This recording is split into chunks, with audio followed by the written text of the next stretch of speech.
Deputy Timmy Dooley, who has 30 seconds to introduce his question. Minister, this question relates to recent comments made. Two questions. I don't know, is it wrong to have linked those two questions, Brian Stanley's and Timmy Dooley's, together? Should we take them? Sorry? Yeah, priorities can be good. I'm sure Deputy Stanley won't object. Oh, that's... But the first member who tables it gets the 30 seconds. You're deprived of that because of standing orders. Sorry, okay. I'm not going to... Deputy Stanley and I are good friends, so we won't fall out over stuff like that.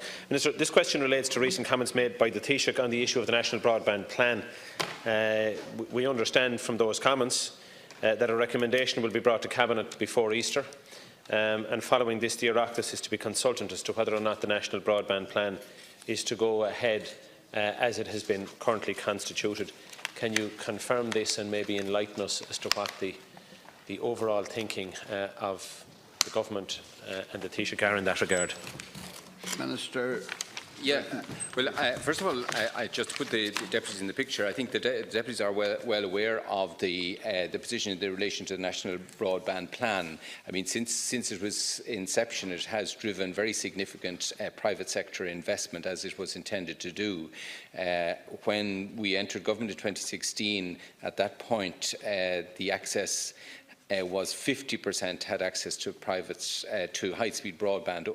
Over the past 5 years, the level of commercial development has been 2.75 billion in upgrading and expanding and modernising the networks, and we are now at a position where 74% have high-speed broadband.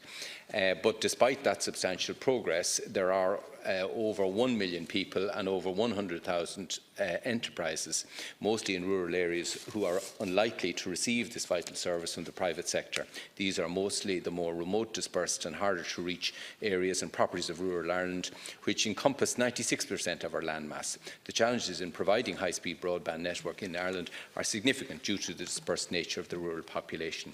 The backdrop to the present plan is we have received a final bid from the tenderer.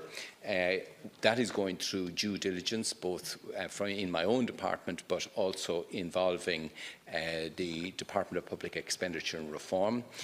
I intend to bring a recommendation, as the Deputy said, to Cabinet before Easter. The position in relation to what happens after that will obviously depend on the government decision, but if it is the case that a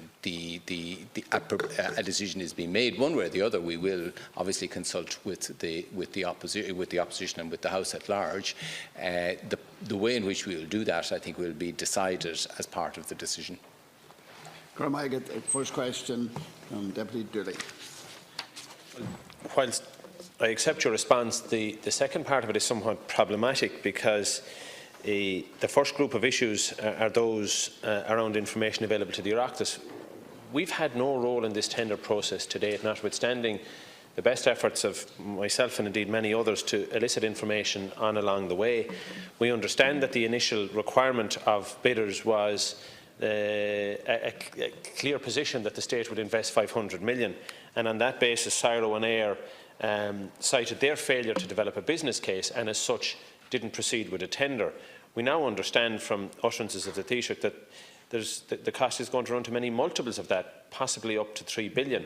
Now that raises serious questions about how you can proceed with issuing a project to somebody who effectively went ahead and has bid 3 billion, where others were told that monies like that weren't available and pulled out of the race. So there's issues there around competency and whether or not it's the appropriate way to proceed. There's also issues around whether or not the roles of Air now providing broadband to another 80,000 in that space, and maybe imagine announcing plans to cover 400,000 of these premises.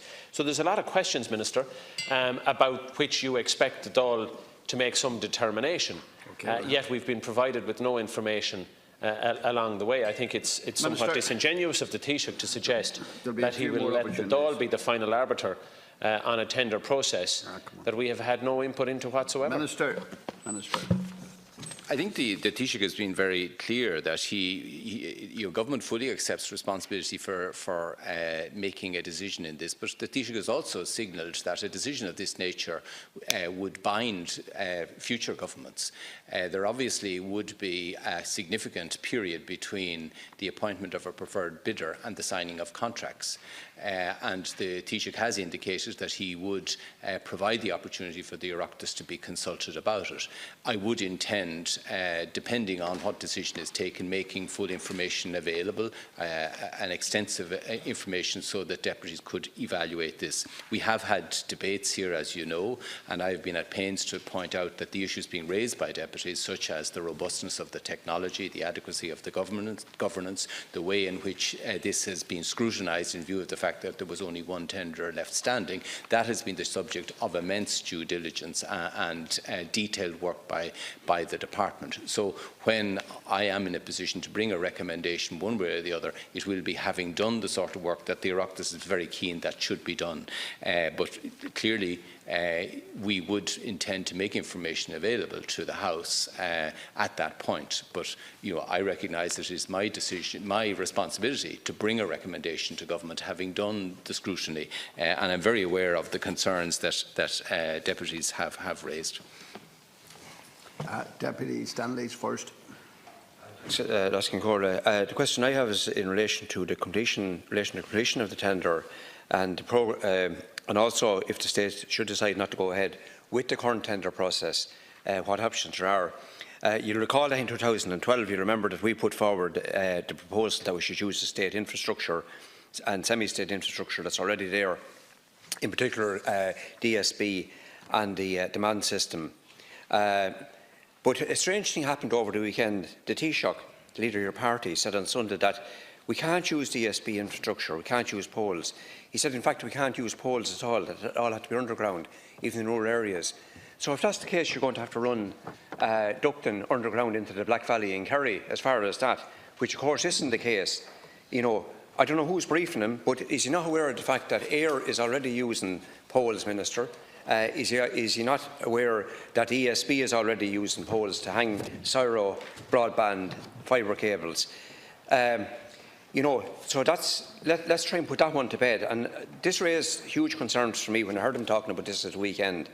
I've question marks here. Does the government and does the Taoiseach fully understand the whole entire process? Now, just to conclude, there's been 4 ministers, and I'm saying this to you: the process looks farcical from the outside at the moment. We have one bidder. We have a ranging costs after going from £500 million to £3 billion. You have no bargaining power. Do you honestly believe that this is still a competitive tender? And is the real story not that this whole project is in serious trouble? Minister. In relation to this project is that it was opened as a competitive dialogue back in the end of 2015. Contrary to what Julie said, there wasn't a financial framework imposed by state. There was no indication as to what the framework would be. It was a competitive dialogue because it was designed to ensure that we would get the best technology to deliver the 100% target that had been set by government. State enterprise such as the ESB did enter that competition, but as we now know, it withdrew. The process has been very competitive right through the system until the point when it was decided that the remaining competitors would withdraw.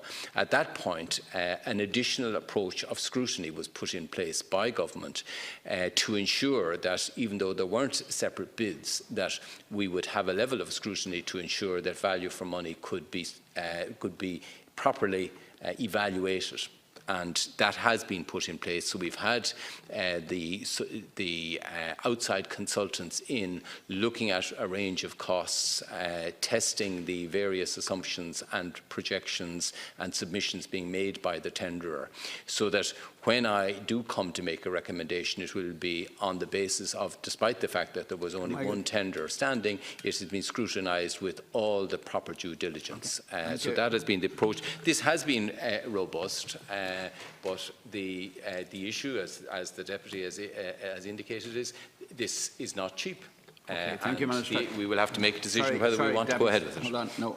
2 supplementaries now. The first from Deputy Dooley and Deputy Stanley together, then the Minister will respond. Deputy Dooley. Minister, you indicated because the lifetime of this project would traverse a number of potential administrations that you'd seek to get the wishes of the House or the views of the House. I think most big infrastructural projects have the capacity to provide a burden on the state that normally runs beyond one administration or perhaps two, and it's not necessarily always the case that you come back to this House.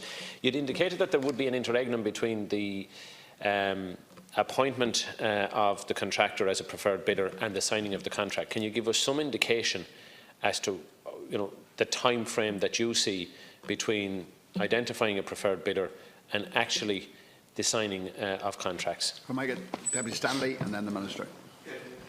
I started out as a competitive process, and I was here for all of that and followed it day by day, and that's correct. But it's not now a competitive process, and it doesn't matter what scrutiny your department puts in place or what consultants comes in to do that. You cannot have, regardless of what scrutiny you put there, you're still at the mercy of that one bidder, and that seems to be completely lost on government. And you're tied to this one privatised model and one particular company. The cost has escalated, and from what the Taoiseach was saying, if he's telling the truth and what he's trying to get out there, it seems as if it's escalated many times of what the original cost would be.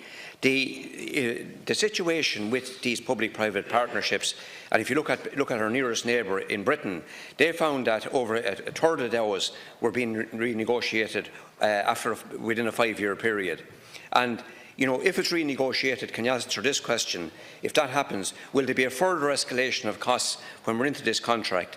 And just one point I want to make. You said about the number of places, number of houses and businesses now connected, as opposed to what was connected 3 years ago. That's not because of the broadband plan. That's in spite of the broadband plan.